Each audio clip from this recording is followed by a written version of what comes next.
People assumed things about Miss Lila from the moment they saw her. Dark-skinned, mid-50s, always in simple clothes.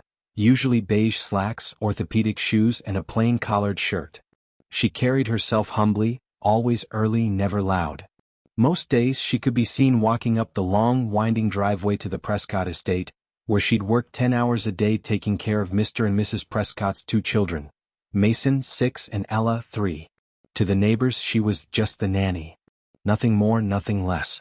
They never bothered to ask her name. Never wondered where she came from or how she moved so gracefully.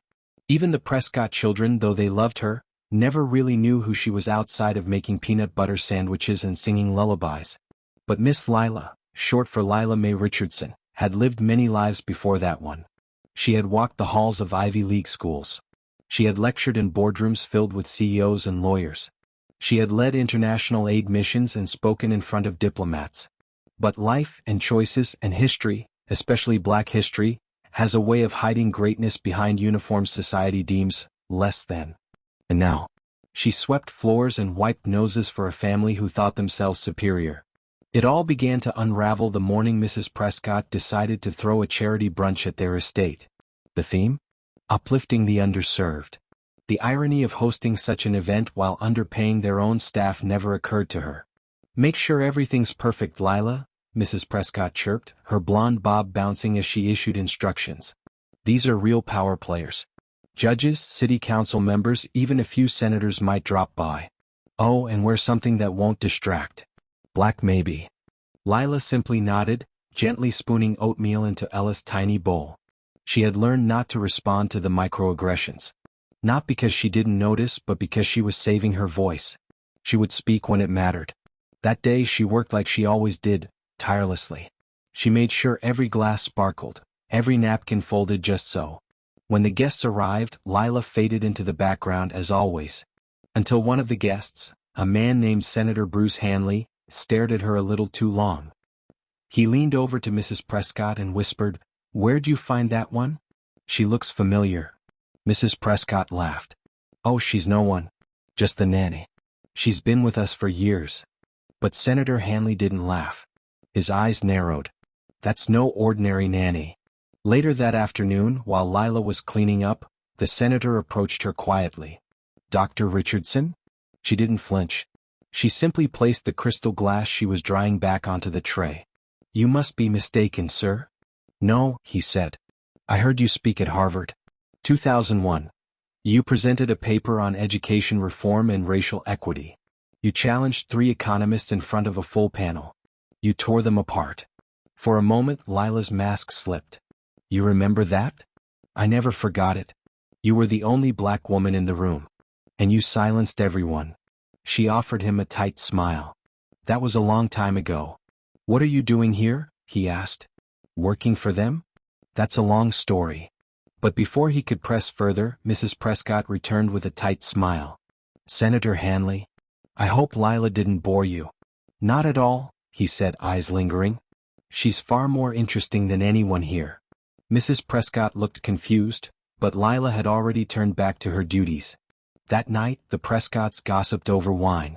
"I swear Bruce was acting weird about Lila," Mrs. Prescott said. "Do you think she's hiding something? Does it matter?"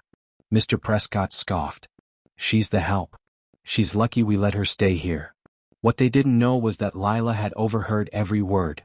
And something in her heart began to stir. A flame that had long gone quiet suddenly reignited. She thought of the work she once did, the justice she fought for, the lives she impacted. And now, here she was, taking orders from people who didn't even know her last name. Days passed and tension began to rise. The Prescott's daughter, Ella, grew sick with a high fever. Lila immediately recognized the signs, not because of her nanny work, but because of her background in pediatric medicine. She gave her fluids, monitored her temperature, kept her calm. But when Mrs. Prescott returned from a shopping trip and saw her daughter lying in Lila's arms, she snapped. "Why didn't you call a doctor?" she shrieked. "What gives you the right to make medical decisions?" "Your daughter was dehydrated and about to seize," Lila said calmly. "I stabilized her." "You're not a doctor, you're a nanny." "Actually," Lila began but then stopped. "Never mind." But Mrs. Prescott wasn't done.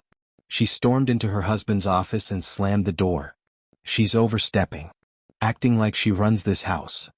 We should fire her before she gets any ideas." The next morning Lila received a printed letter. Effective immediately, her employment was terminated. No explanation. No conversation. Just a cold signature from the woman whose children she had raised, protected, and loved. She quietly packed her few belongings. As she left, Ella reached for her from the upstairs window. "Lila, don't go," she cried. But Lila kept walking. Until she stopped, at the edge of the long driveway, and turned back. "You're going to regret this," she whispered. "Not because you hurt me, but because you never saw me." 3 weeks passed. The Prescotts hired a replacement nanny, a young woman who quit within days. Then another. And another. None of them lasted. Mason grew angry. Ella refused to sleep. The house felt colder. Empty. But worse than that, something unexpected happened.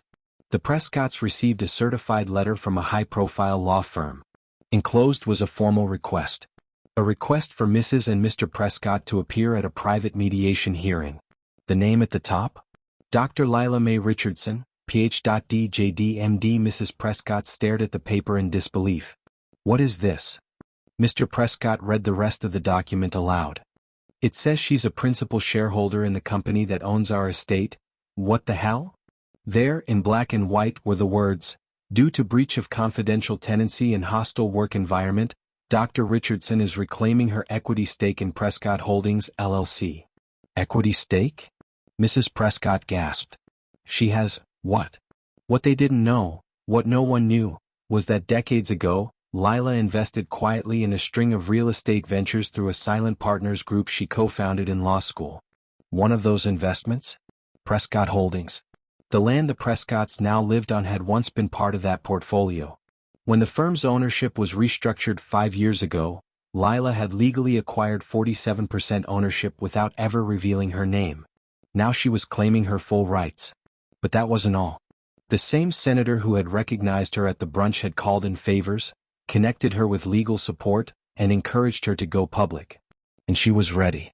At the mediation, Lila walked in, not in beige slacks and a housekeeper's shirt, but in a deep navy-tailored suit, gold-rimmed glasses, and heels that echoed across the marble floor.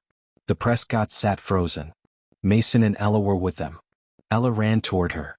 "Lila," she cried, wrapping her arms around her waist. "I missed you." Lila held her gently, kissed her forehead, then looked up, eyes sharp, voice steady. "Let's begin, shall we?" But just as the proceedings were about to start, the door burst open. Another attorney walked in, face pale, holding a letter. "We have a problem," he whispered to the Prescotts. "What kind of problem?" "It's not just about the house," the man said. "It's the entire company. All of Prescott Holdings. We ran the documents. She doesn't just own part of it." The Prescotts leaned in, their faces draining of color. "She owns everything. Don't forget to like, comment, and subscribe for more powerful stories that uplift Black voices and expose hidden truths." The silence in the mediation room was suffocating. Mrs. Prescott sat motionless, blinking rapidly as if her eyes could somehow make the words on the page disappear. Mr. Prescott clenched his jaw so tightly the veins on his neck pulsed. Across from them, Lila Mae Richardson sat poised, hands gently folded atop the table, her navy blue suit perfectly pressed, her natural hair in a soft twist-up bun that crowned her head like royalty. She hadn't spoken yet. She didn't need to. The documents had already done the talking. The attorney who had stormed in moments earlier handed a folder to the lead mediator, who scanned the pages, his expression shifting from confusion to astonishment. "Dr. Richardson," he began, glancing back down at the papers, "you're claiming majority ownership of Prescott Holdings?" Lila offered the faintest nod. "Not claiming. Confirming. My investment was secured through silent equity partners over 17 years ago. Through a corporate restructuring in 2019, the other primary holders cashed out. That left me the majority shareholder, 51.6% to be exact." "This has to be a mistake," Mrs. Prescott blurted. "This is impossible. We bought this estate. It's ours."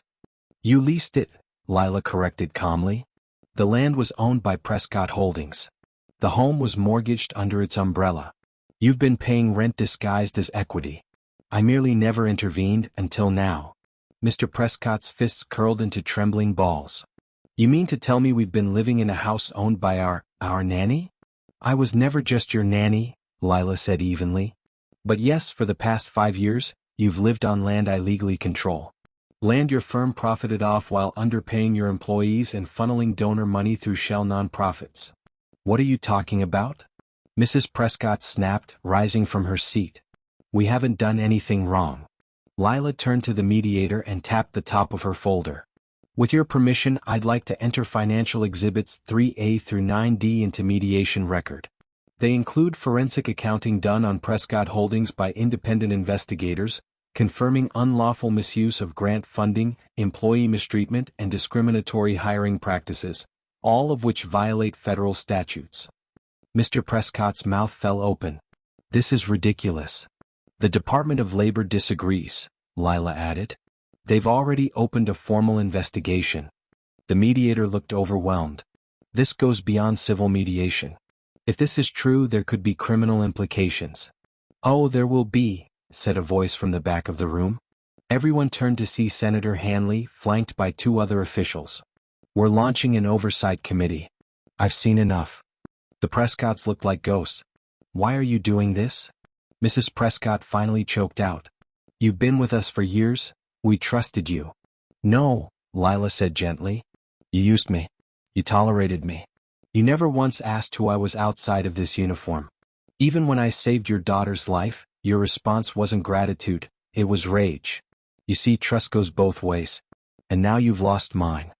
Mrs. Prescott looked down at Ella, who clung to Lila's leg. Please, can we talk about this? Privately? Lila knelt to Ella's level. Sweetheart, you're going to be okay. This isn't your fault. I love you very much. But I need to do something important right now. I'll see you soon. Ella started to cry. Lila stood, turned to the mediator, and handed him a signed order. Effective immediately, I'm removing the Prescotts from the estate.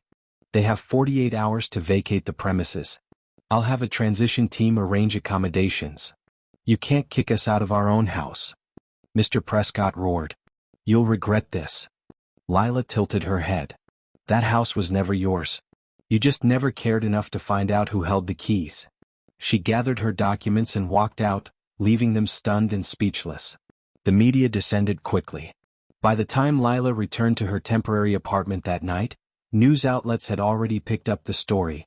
Former nanny revealed as owner of multimillion-dollar holding company, family evicted in stunning legal turnaround. Social media exploded. Hashtag Dr. Lila began trending. Some hailed her as a genius. Others speculated conspiracy. But those who knew her history, former students, colleagues, community leaders, came out in full force. A viral clip emerged from a 2002 education summit where Lila Mae Richardson had debated 3 economists on child development and won the room over with a single sentence. You cannot legislate equality into existence, but you can build systems that no longer treat children like collateral damage. Suddenly, everyone wanted to know who she was, why she had disappeared, and how she ended up as a nanny in Georgia. The truth was layered. After losing her fiancé in an unjust police shooting in 2005, Lila withdrew from public life. She stopped teaching, stopped consulting. 4 years she traveled, cared for other people's children, studied quietly, and watched the world ignore black women with brilliance. Until she found herself in a home that needed her, but refused to respect her. Now that silence was over. But just as things seemed to be settling, Lila received an anonymous email. No subject line. No signature. Just one sentence. You're not the only one who knows about the Prescott secrets. Attached was a file. Encrypted. She forwarded it to an old friend, Amira, a cybersecurity expert in Chicago. Within hours, Amira called. Lila, this file? It's bigger than real estate. It links the Prescotts to an off-the-books education funding ring. Private charter school money. Redistricting manipulation. Even voter suppression contracts. Lila's breath caught. You're saying they're connected to? Not just connected. They were helping fund it. But how? Amira sent over maps, transaction records, names. Through backdoor shell companies, some of which list your name as a silent investor. Someone's trying to frame you, Lila. Lila stared at the screen. Her name. Her old company. Her credentials being used without her knowledge to cover something monstrous. Who would even have access to this? Amira didn't speak at first. Then she said carefully, someone on the inside. Someone who knew what you used to do. Someone who wants to silence you now that you're speaking again. Lila stood up, heart pounding. I need to get ahead of this. You'll need protection. This isn't just a property dispute anymore. This is political. Then I'll go public, Lila said. I'm not hiding anymore. But just as she hung up, her door buzzed. She checked the intercom monitor. 2 men in suits stood outside. Dr. Richardson, one said calmly into the camera. We're here with a warrant. Please open the door. She froze. What warrant? She asked through the speaker. Federal investigation. We need you to come with us for questioning. What agency? Homeland Security. But something was off. No badge was shown. No visible credentials. And behind them, a black SUV idling without plates. Lila stepped back from the door, breath shallow. They weren't here to ask questions.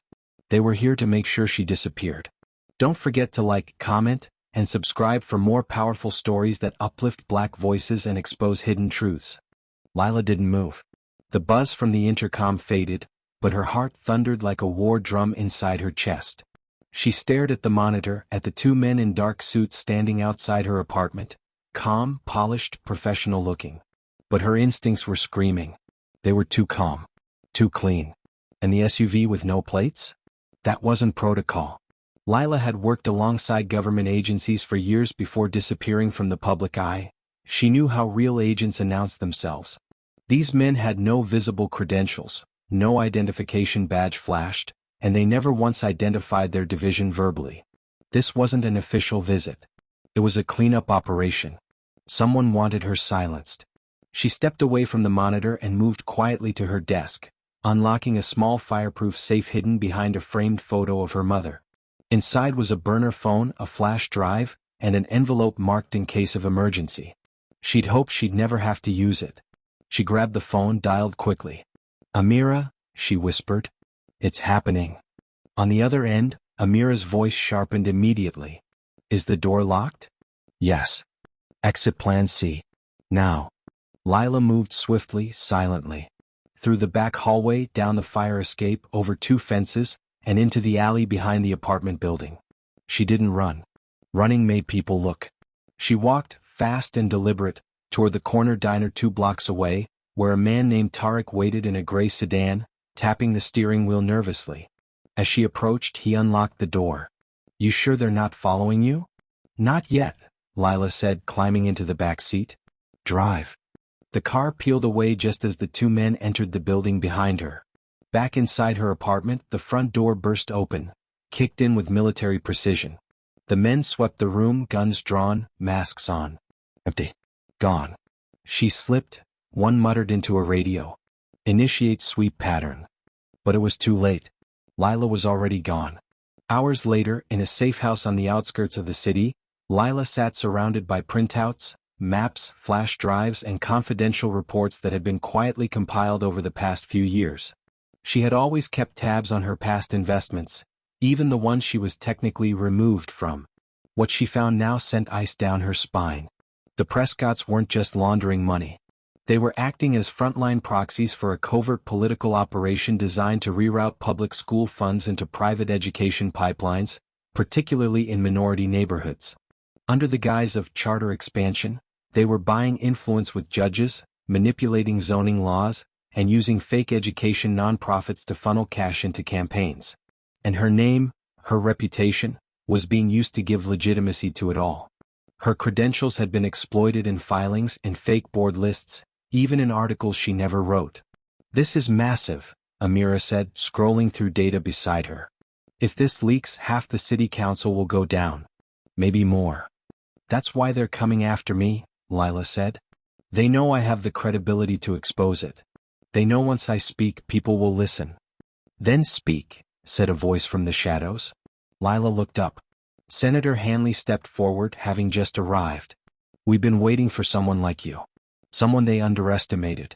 Someone who's already been inside their home and knows where the bodies are buried. Why help me? She asked. Because I've spent 20 years watching this machine chew up good people. And you? You're the first one who figured out how to make the machine turn on itself. He placed a document in front of her. This is a request for federal whistleblower protection. If you sign it, you'll have some cover. Not perfect, but enough to buy time. Lila stared at the paper, pen trembling in her hand. If I do this, there's no turning back. You were never meant to fade into the background, Hanley said. You were never just a nanny. You've always been the architect. Now it's time they remember that. She signed. That night, Lila went public. In a surprise broadcast aired online and picked up nationally, she revealed her true identity, her academic background, her silent investment trail, and the cover-up she had uncovered. She didn't name every name, yet, but she shared enough. Enough to wake up a city. Enough to terrify the right people. Enough to force the Prescotts into hiding. Protesters began gathering at City Hall within 24 hours. News vans lined the streets. Civil rights groups called for full investigations. And across the country, people finally began to ask, who is Dr. Lila Mae Richardson? But just when things began to shift in her favor, everything unraveled again. Tarek returned to the safe house late that night, white-faced. We've got a breach. One of the servers you used was compromised. What do you mean? Lila asked. Someone inside the system cloned your signature. They used it to file a motion. What kind of motion? A transfer of property ownership. To an offshore entity. They're stealing everything back, legally. And it worked. The court processed it this morning. Lila's heart dropped. No. That can't be possible. It's worse, Tarek said. They forged new evidence that you fabricated documents. It's being picked up by media now. They're calling it fraud. They're flipping the narrative, Amira said bitterly. They're making you look like the villain. Lila stood frozen. The assets, the name, the legacy, being wiped out in real time. They're setting you up for indictment, Tarek said. They just need one signature, one person to testify that you planned it. Lila blinked. Who would lie like that? Silence fell in the room. Then Amira slowly turned her laptop screen around. A surveillance photo. A legal form. A signature. A face. It was one of the nannies Lila had mentored years ago, a young woman she took under her wing, trained, protected, and trusted. Now she was working with the Prescotts. And she had just signed a sworn affidavit that could send Lila to prison for the rest of her life. Don't forget to like, comment, and subscribe for more powerful stories that uplift Black voices and expose hidden truths. Betrayal feels different when it comes from someone you raised, someone you protected, someone who once cried in your arms and called you Mama when no one else showed up. As Lila stared at the screen, she couldn't breathe. The image was clear. Her former protégé, Kiara Hill, now in her mid-30s, had signed a sworn affidavit claiming Lila falsified investment documents and laundered money through Prescott Holdings. She even claimed Lila used her time as a nanny to gain insider access, to manipulate estate paperwork. It was a lie, top to bottom, but a dangerous one. Because Kiara wasn't just a nanny anymore. She had risen in the ranks, quietly recruited into the Prescott family's private consulting firm, and now appeared as their media spokesperson. Why would she do this? Amira whispered. You gave her everything. They must have offered her more, Lila replied coldly, heartbroken. Power, money, position. Or maybe they promised to clear her own record. She had debts, weaknesses. They used them. Amira slammed her laptop shut. We need to respond. Now. No, Lila said firmly. We wait. Let them move first. If they think I'm crumbling, they'll get sloppy. But the next few days moved fast, and they were brutal. Local news stations, now under pressure from Prescott-funded sponsors, began airing headlines calling Lila a fraudster in disguise. Old photos of her in scrubs at academic conferences, and even with Mason and Ella, were twisted out of context to paint her as manipulative, secretive, dangerous. Senator Hanley was publicly asked to denounce her. Two of Lila's old colleagues issued statements, expressing concern. And then came the real blow. The Department of Justice announced they were opening a formal investigation into her. Not the Prescotts. Not the shell companies. Lila sat in a dim corner of a safe house, watching it unfold on a small TV, while Ella's voice echoed in her memory, Lila, don't go. Amira paced nearby, muttering, This is what they do. They isolate you. They drain your resources. And they hit your credibility so hard that when you finally tell the truth, no one believes you. They're afraid, Lila said. That's why they're doing this. They know I have the truth. And they know the one thing they can't let me do is speak it in court. Just then Tariq burst through the door breathless. We got something. A new leak. From a source inside Prescott Holdings. He laid a thumb drive on the table. Encrypted folder. Labeled, Sparrow. Amira plugged it in. The room fell silent as a video loaded. Grainy security cam footage. A boardroom. Mr. Prescott. Mrs. Prescott. Kier. And a few men in suits with faces Lila didn't recognize, but titles that chilled her. One was an aide to a state senator, another was a consultant for redistricting strategy, and one used to work in the Justice Department. In the video Mr. Prescott spoke first. Lila's exposure is dangerous. She gets to court, she links us all. We need something stronger than character assassination. We need a criminal charge. One of the men replied, then give her one. Plant the records. Frame the wire transfers. Kiera will testify. It's enough to indict. Lila's hands trembled as she watched Kiera nod silently. I don't like it, Kiera said. She was good to me. That's why it'll work, Mrs. Prescott sneered. No one expects the traitor to be the one she raised. The video ended. The room was still. We leaked this, Tariq said. And it all burns. No, Lila said. We save it for court. It's our nuclear button. Then we get you there, Amira said. Safely. But we'll need protection. You're officially under threat. Just then Lila's burner phone rang. A voice came through, distorted. They're coming for you tonight. 2 SUVs. Full surveillance team. They're not waiting anymore. Who is this? A friend. Someone still inside. You don't have time to ask questions. You have 2 hours to disappear. The line went dead. Lila stood, her face a storm. We need to move. Now. The team scrambled. Bags packed. Files copied. Evidence divided into 3 locations. But Lila knew, no matter how many safe houses she fled to, no matter how many USB drives she scattered, she had to appear in court. The truth had to be spoken aloud, on record. And only one upcoming date was available, a public hearing before the Ethics Commission in 4 days. The Prescotts had no idea she planned to show up. They'd assumed she was still in hiding. She intended to walk in that courtroom in front of every camera in the nation, and rip the mask off their entire operation. But first she had to survive the night. At 3:14 a.m., the first black SUV appeared outside the safe house. Lights off. No sound. Then another. Lila watched from the basement window. No markings. No flashing lights. Just silent, tactical movement. She whispered to Tariq and Amira, now. Go to the tunnel exit.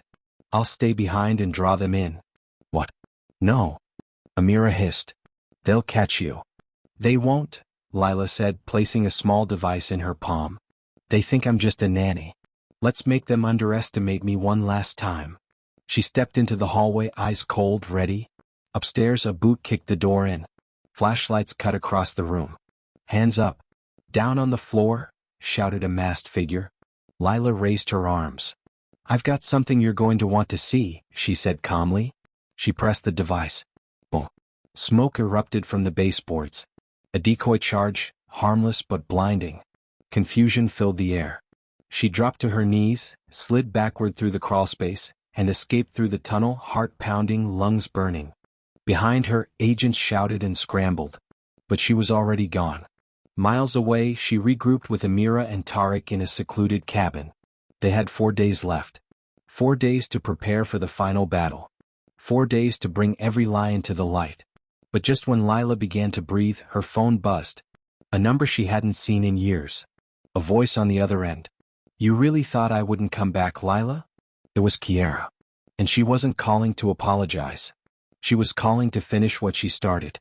Don't forget to like, comment, and subscribe for more powerful stories that uplift Black voices and expose hidden truths. Lila froze. The name on the screen was unmistakable. Kiera Hill. The same young woman Lila had once mentored when she was fresh out of college and full of hope. The same woman who now stood on the opposite side of history. You really thought I wouldn't come back, Lila?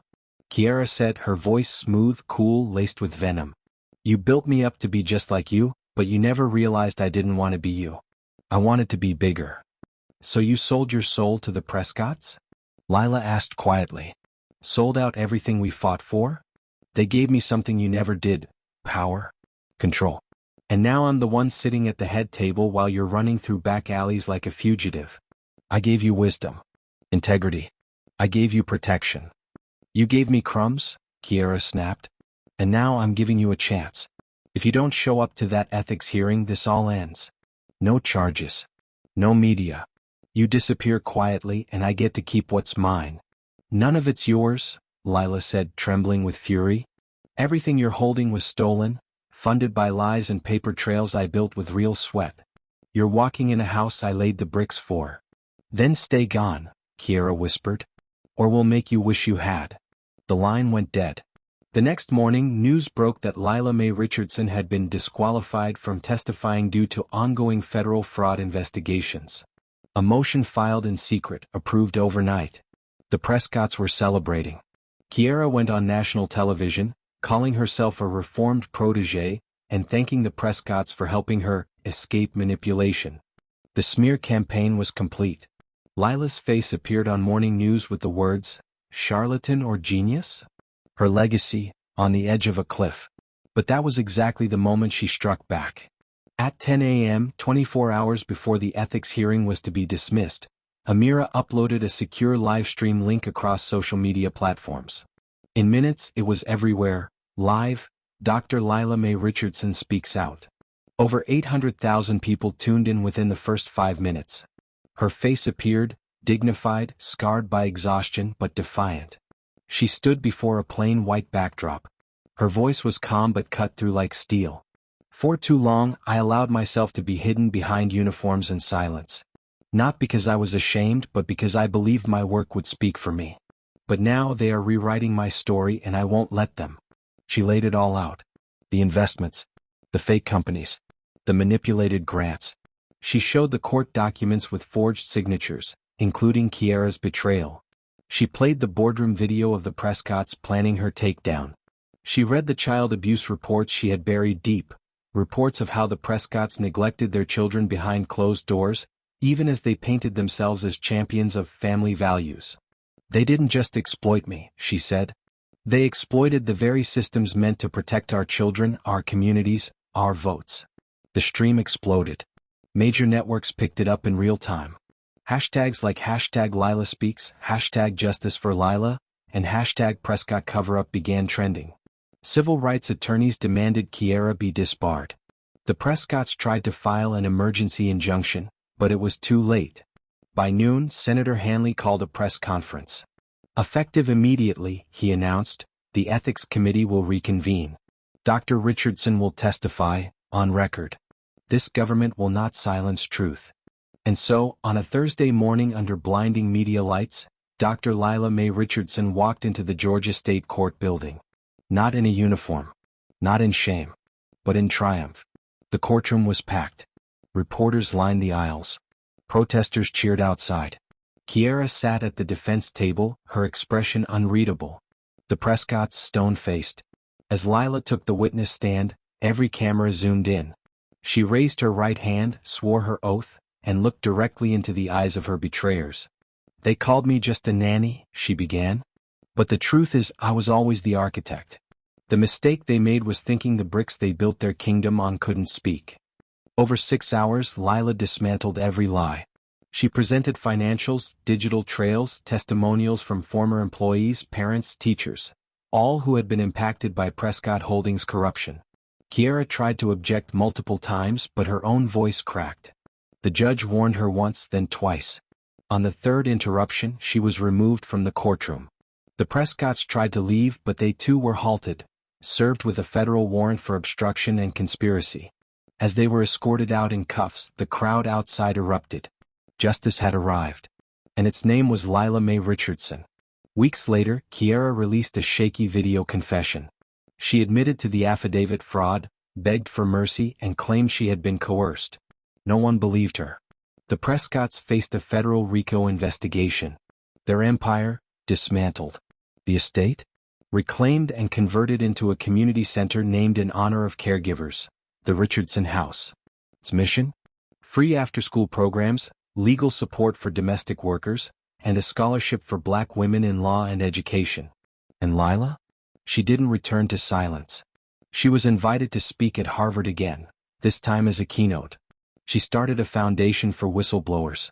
She even appeared on the cover of Time magazine under the headline, "The Woman Who Wasn't Invisible." But most importantly, one afternoon while she sipped sweet tea on the porch of her new home, a small voice called out, "Lila." It was Ella.